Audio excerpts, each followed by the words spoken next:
Hi guys, my name is Will Dean. I am the Forest author. Today I want to talk about first drafts.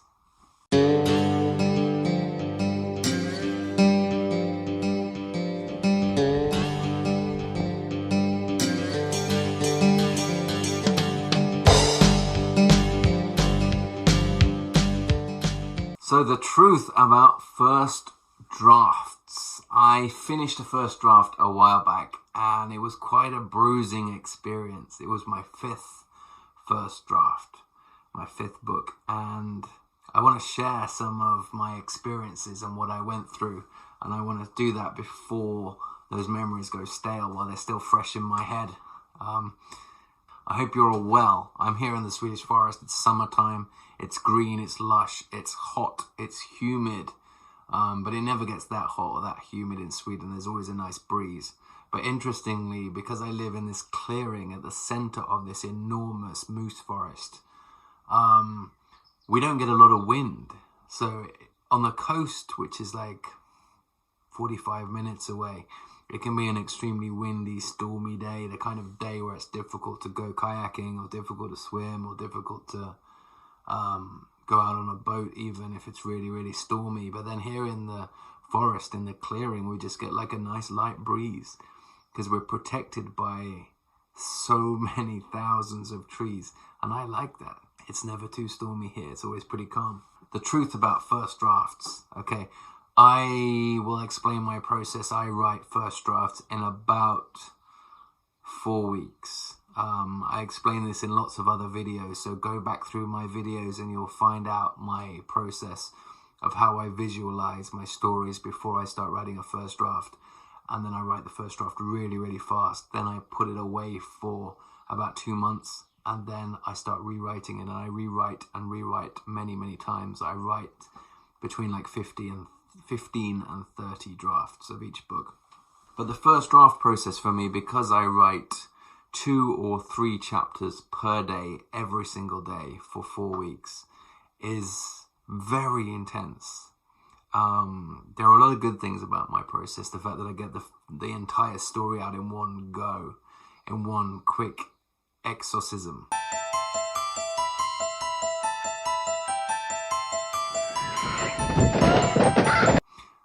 And there are a lot of bad things about that process as well. It's quite exhausting and quite mentally tough.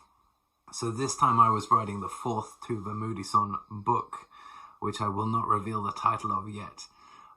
The book takes place over Halloween and the week leading up to Halloween,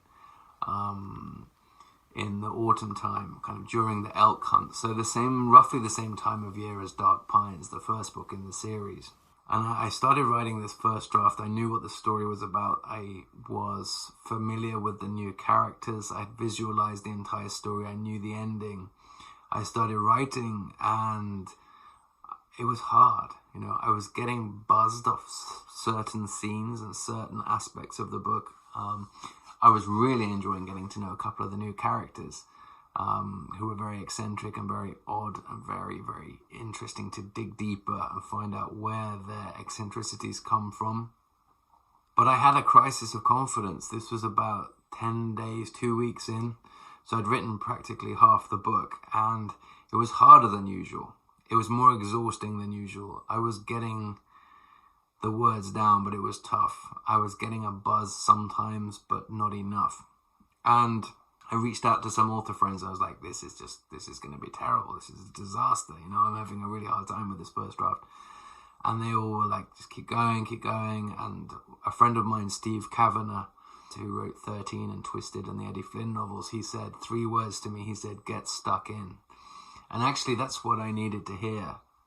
And I did do that. And actually, that coincided with my wife and my kid going over to my mum's house for a week, kind of on holiday. So I was here on my own. And during that week, I got so deep into the story because I was just here in the woods on my own with my giant cat.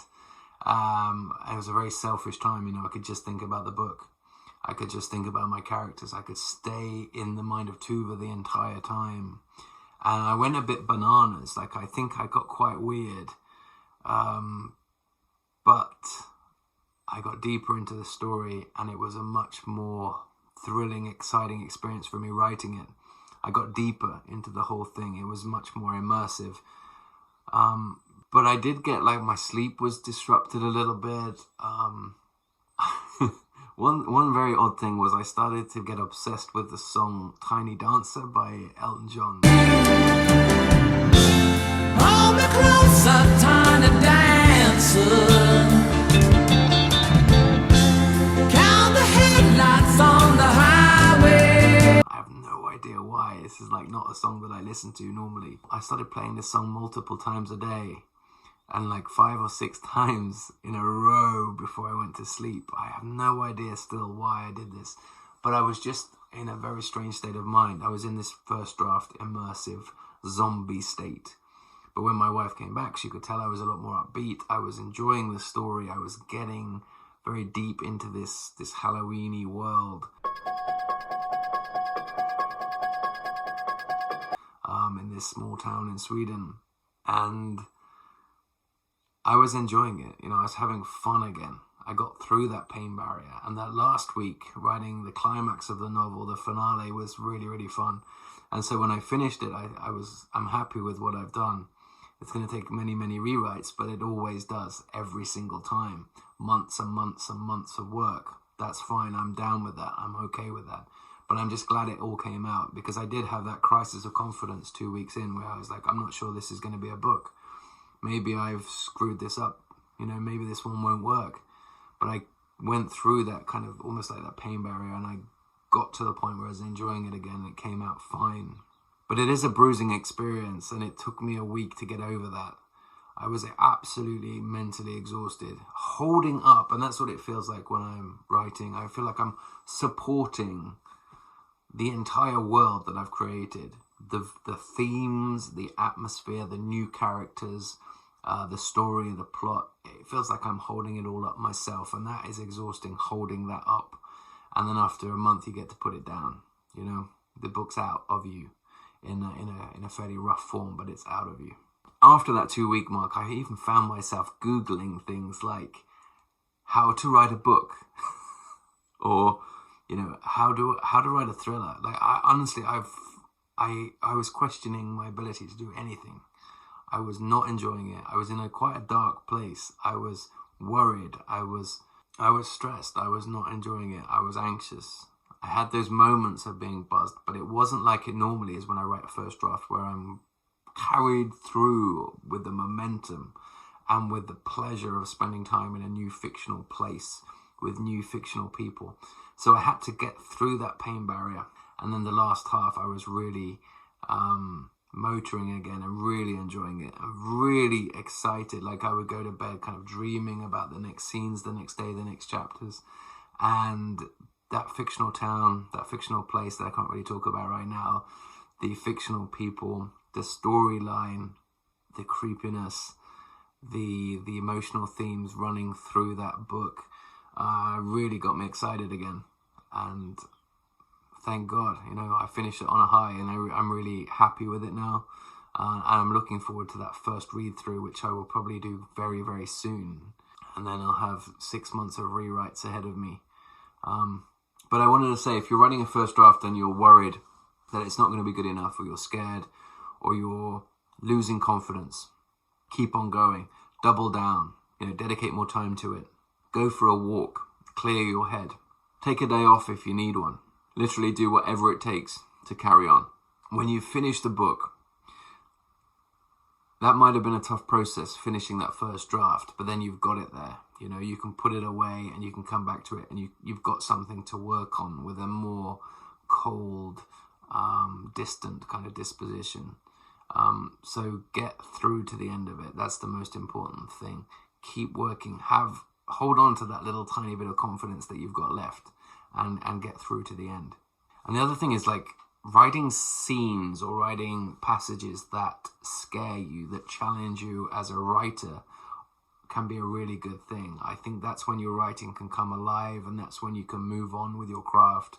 Bear that in mind. If you're writing something that is beyond your ability level, that you think is beyond your ability level, just go with it. What's the worst that can happen? The worst that can happen is you're going to have to rewrite it or delete it.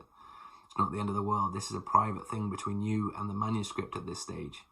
So take some risks. Do stuff that's exciting for you as a writer, and then sort it out and fix it later on. I hope this has been useful. That first draft that I just did was really, really tough.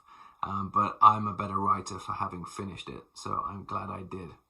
If you're writing a first draft right now, I wish you the best of luck. Get off YouTube. Focus on the work, and I will see you again very soon. If you enjoyed this, please do like the video. Please do write a comment below. Share the video if you can on Twitter, on Facebook, on Instagram, wherever. And I will see you again in the next video very soon. Thank you. Bye-bye.